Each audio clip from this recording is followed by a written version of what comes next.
लालची नौकर। एक गांव था। उस गांव का नाम सूरजनगर था। उस गांव में रानी नाम की लड़की अपने दादी जी के साथ रहती थी। वह बहुत ही गरीब थी। रानी, शाम होने वाली है, जा बाजार जाकर हरिया की दुकान से सब्जी ले आ। दादी, हमारे पास तो पैसे भी नहीं है। तुम दुकान से उधार करा के सब्जी लेकर आना। ठीक है दादी माँ, मैं अभी जाती हूँ।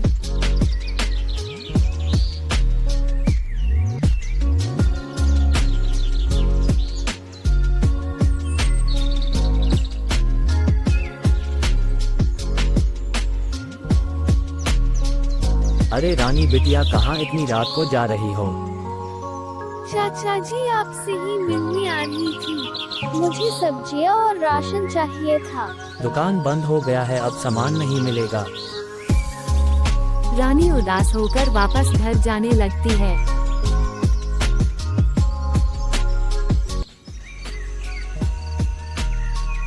उसे घर जाते जाते रात के 12 बज गए।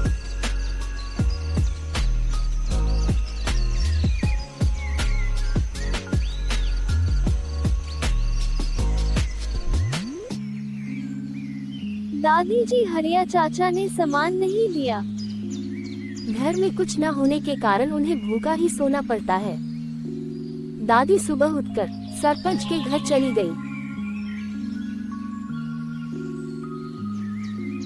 सरपंच जी बाहर गांव में अपनी बेटी के साथ टहलने के लिए आए थे और सामने से दादी आती है और कहती है,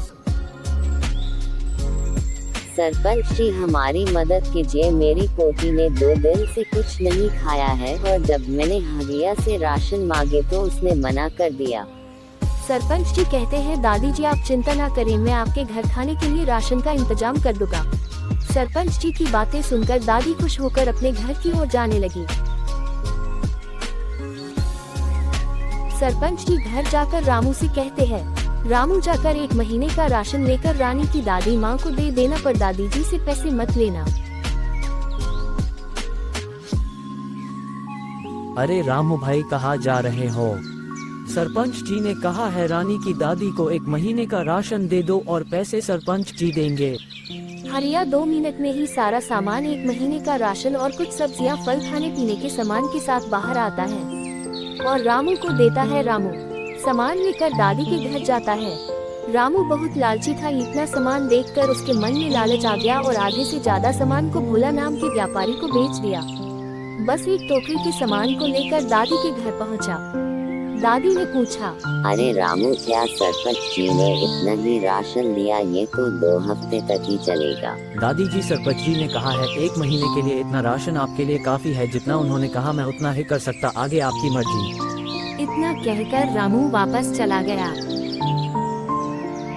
ऐसा कई महीने तक चलता रहा। रामू आधा राशन बेच देता और आधा राशन दादी को देता था।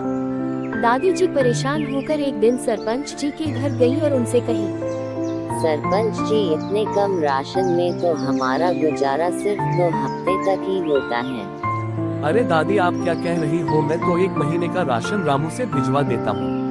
लगता है रामू के बच्चे को सबक सिखाना पड़ेगा। दादी, आप निश्चिंत होकर घर जाइए, मैं आपके घर राशन भिजवा दूंगा, आप चुपचाप राशन ले लेना। सरपंच जी एक पेड़ के नीचे बैठकर सोचने लगे रामू को कैसे सबक सिखाया जाए और उन्होंने एक योजना बनाई और पुलिस को भी कॉल कर दिया। सरपंच जी गुस्से में बोले, आज रामू को रंगे हाथों पकड़ना है। रामू रोज की तरह आधा राशन भोला को बेचने के लिए जाता है। सरपंच जी पुलिस के साथ रामू का पीछा करते हुए भोला के घर के पीछे पहुँचे तो देखा तो रामू भोला को पूरा राशन बेच रहा था। तभी सरपंच जी पुलिस के साथ आते हैं। भोला सरपंच जी के साथ पुलिस को देखकर रामू और भोला चौंक जाते हैं और दोनों को मारपीट कर पुलिस के हवाले कर देते हैं और सारा राशन दादी जी को दे देते हैं और उनका परिवार खुशी खुशी रहने लगता है।